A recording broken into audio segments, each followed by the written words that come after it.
Hey guys, it's Dan. I just got to show you this. Right behind me, take a look at these branches in this tree. It's completely covered in ice.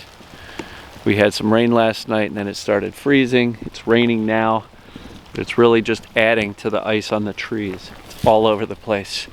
All of the trees are really, really cool. So, getting a little bit rained on here, so I'm going to make my way. Yeah, sorry about that. Some of the ice was falling from the trees. So I'm going to make my way over to the gazebo so I don't get wet and the camera doesn't get ruined. Today's topic, I think I want to talk about feeling emotions versus rumination, and what I always call story mode. So feeling emotions is what you want to do. Rumination is where you get stuck on the story of why you're pissed off or why you're sad all day long. And that can absolutely keep us stuck. That's how we can work ourselves into ongoing anxieties and depressions and just really get stuck in the emotions. So there is a difference. And I do hear from people once in a while and they'll say, yeah, I started doing this emotional discovery work, but now I'm all depressed. Well, keep in mind, the emotional discovery work, oh boy, it got dark in here. Let's see if this helps. So the emotional discovery work is designed to allow you to feel your emotions. Simply put, the reason for that is so that our brain can learn that these emotions do not have to be run from, denied, avoided, repressed, that we are just supposed to be normal human beings that experience different emotions. Rumination and story mode really is kind of like clinging to or holding on to resentments and grudges. And if you find yourself having an argument in your head with somebody that you got pissed off at 3 days ago, and you're now thinking it to yourself, well, next time I see them, I'm going to say this, and I should have said that, and you're literally replaying that story over and over and over again. And then you're wondering, why am I still so mad at Susan or Tommy or whomever? It's because of the story mode. It's because you are stuck in rumination. We can do that about our past. We can do that about our parents. We can do that about our childhood. We can ruminate all day long about how shitty our past was and how we were robbed of certain experiences. We didn't have the parents we should have or deserved to have. Ruminate, story, and then you wonder why you're so miserable. So feeling emotions is what we should do. Feeling emotions is what we need to do in order to eliminate these chronic pains and other chronic symptoms. We need to calm down our nervous system, and how do we do that? We need to teach our brains and our nervous system that feeling emotions is not dangerous, and that we are not in imminent danger of being attacked or our lives are not threatened. And when you can experience emotions without sending yourself deep into the fight or flight stress response, then we can start to make some progress. And the only way to do that, sorry to say, is through feeling the emotions. Some people just want to read the book and say, I'm good, I shouldn't have this pain anymore. Well, if their nervous system and their subconscious brain still believes that every time somebody gives you a sideways glance at the supermarket, you're going to go home worried about how they judged you, or the next time your mother says something critical of you, you're going to be upset for 4 days, and your nervous system is going to react to that as if you're in imminent danger. So we really have to learn.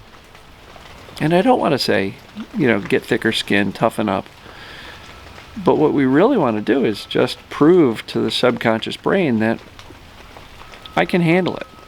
I've got this. And no matter what anybody says or thinks about me, doesn't matter. because if you realize that you are good enough, say it out loud, I am enough, right? Put little sticky notes all over your house that says, I am enough. This is a technique taught by Marissa Peer, P-E-E-R. Brilliant therapist. She's got some really good ideas. Go watch her on YouTube. But feeling your emotions, it's really, really critical. But don't go overboard into the rumination. The rumination is what keeps us stuck. Don't dwell on everything that's wrong with your life and then wonder, how come I'm so depressed? How come my life sucks so much? If you remember a few days ago, reticular activating system, if you believe life is stressful, if you believe you can't handle stress, if you believe that life and the world is dangerous, you're literally instructing this reticular activating system, which is a search function of our brain, which just simply executes the instructions you give it.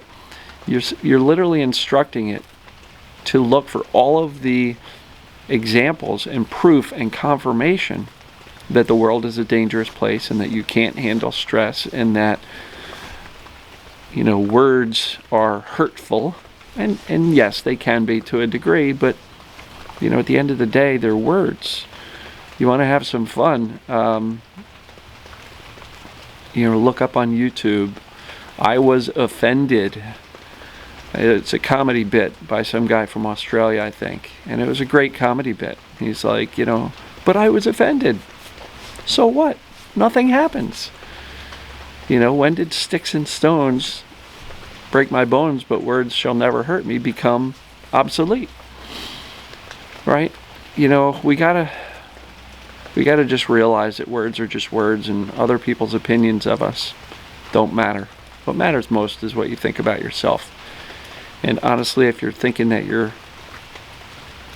weak, not good enough, a piece of crap, don't deserve things, don't deserve happiness, you're setting your brain to fulfill that request. And so one of the most important things we can do is, sounds very hokey, but learn to love yourself. Learn to treat yourself as if you actually care for yourself. Learn to treat yourself as if you are somebody whose care you are responsible for. Meaning, if you were hired as a caretaker for somebody else, how would you care for that person?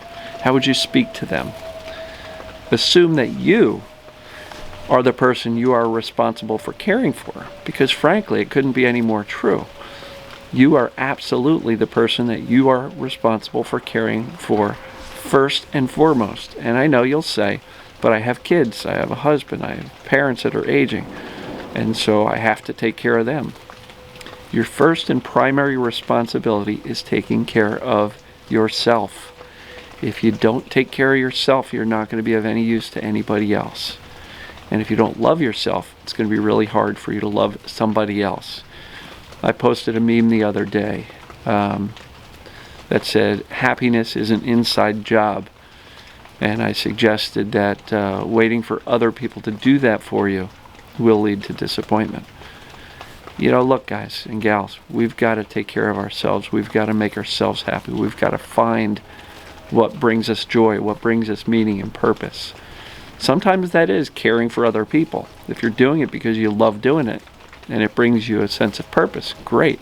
If you're doing it out of a sense of obligation and hatred and just awfulness, you got to start kind of questioning your perception of the world and how you're positioned in it. And I'm absolutely not suggesting you need to change your life if you are doing things that you don't like, but changing your reaction to life, changing your perception, changing your outlook. Does everything look crappy? Or do you get to see, or can you choose to see some of the positives?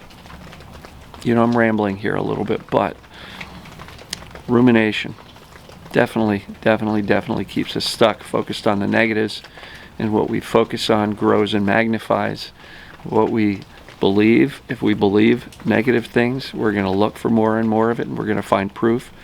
that these things we believe that are negative are true. It's just the way our brain works. It's a search device. It's a goal-seeking device.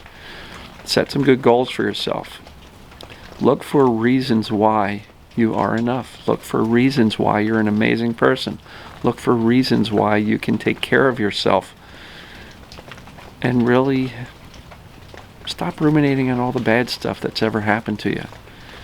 Never met a happy person who spends a great deal of time looking back at their childhood and ruminating on how bad it was. Never met a happy person that does that. So if you want to be happy, stop looking at all the bad stuff. Stop replaying these movies in your head of all the bad things that have happened to you. I'm telling you, that stuff doesn't help. And if you find that the emotional discovery process that is part of this healing TMS and this mind-body syndrome causes you to feel a great deal of sadness or anger or rage, that's okay. It's actually what's supposed to happen. That means it's working and you're doing your job. The key is, once you're done with your 15, 20, 30 minutes of emotional discovery, soothe yourself so that you can get out of that emotional agitation. And soothing yourself proves to the brain that, yeah, I just felt some intense stuff, but I can handle it. And it's really important to do that. But then the rest of the day, stay out of story mode. Don't ruminate the rest of the day about some of that ugly negative emotions that you just kind of drudged up out of the basement. So feeling versus rumination. Feel your emotions, don't ruminate on them. I hope that makes sense. So I think that's what I got for this video. I love you guys. Really appreciate your support. And hope you enjoy seeing some of that ice on the trees behind me. And we'll talk to you in the next video. See ya.